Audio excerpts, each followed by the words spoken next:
Saudara, warga di Kabupaten Pesisir Barat Provinsi Lampung dikejutkan dengan temuan jasad dua bocah kakak beradik. Keduanya ditemukan tewas mengenaskan di semak-semak. Dua bocah yang merupakan kakak beradik itu ditemukan tewas di semak-semak yang tak jauh dari rumah mereka. Kedua korban masih berusia 7 dan 4 tahun, saudara. Sebelumnya, mereka berpamitan kepada orang tuanya untuk pergi bermain. Namun hingga sore hari, keduanya tak kunjung pulang. Orang tua korban dibantu warga mencari keduanya dan menemukan korban dalam kondisi meninggal dunia. Kronologisnya, kakak beradik tersebut keluar berpamitan dari rumah pada sore hari, namun tidak kembali. Kemudian warga mencari dan pada pukul 10:30 malam ditemukan kurang lebih 300 meter dari rumah korban ditemukan jenazah. Kedua jenazah tersebut, yakni jenazah AT dan KK, kemudian langsung dibawa ke Rumah Sakit Thohir.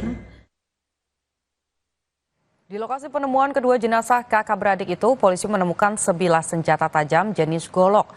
Polisi bilang keduanya merupakan korban pembunuhan. Penyelidikan masih dilakukan dan polisi kini tengah memeriksa 2 orang saksi. Melakukan penyelidikan untuk mencari dan mengumpulkan bukti-bukti, khususnya siapa kira-kira yang melakukan, karena itu sudah jelas memang itu pembunuhan karena terlihat dari bekas luka yang ada di dalam tubuh kedua korban. Kasus terbakarnya bocah 10 tahun di Situbondo, Jawa Timur masih terus didalami polisi. 6 orang saksi telah diperiksa, termasuk teman-teman yang bersama korban saat kejadian. Penyidikan dilakukan hati-hati karena melibatkan anak-anak. 6 orang saksi yang diperiksa yakni 4 teman korban yang bermain bersama dan 2 orang tua dari teman korban, saudara. Pemeriksaan dilakukan di ruang khusus penyidikan perempuan dan anak dengan pendekatan khusus, mengingat seluruh pihak terkait masih di bawah umur. Pada prarekonstruksi, polisi belum menemukan unsur kesengajaan, namun proses hukum masih berjalan dan penyidik masih mendalami lebih lanjut terkait penyebab insiden. Sebelumnya, seorang anak laki-laki di Situbondo, Jawa Timur menderita luka bakar serius yang diduga akibat perbuatan temannya. Korban mengaku tiba-tiba disiram spiritus dan juga ada yang membawa korek api.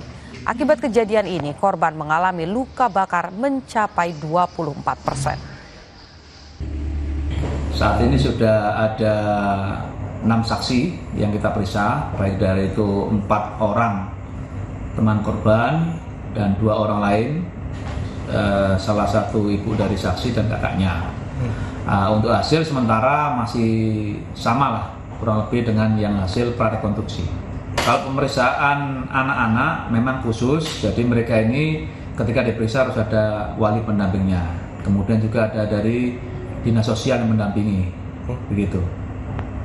Semua statusnya sebenarnya belum ada status, kita minta keterangan saja karena ini masih proses lidik.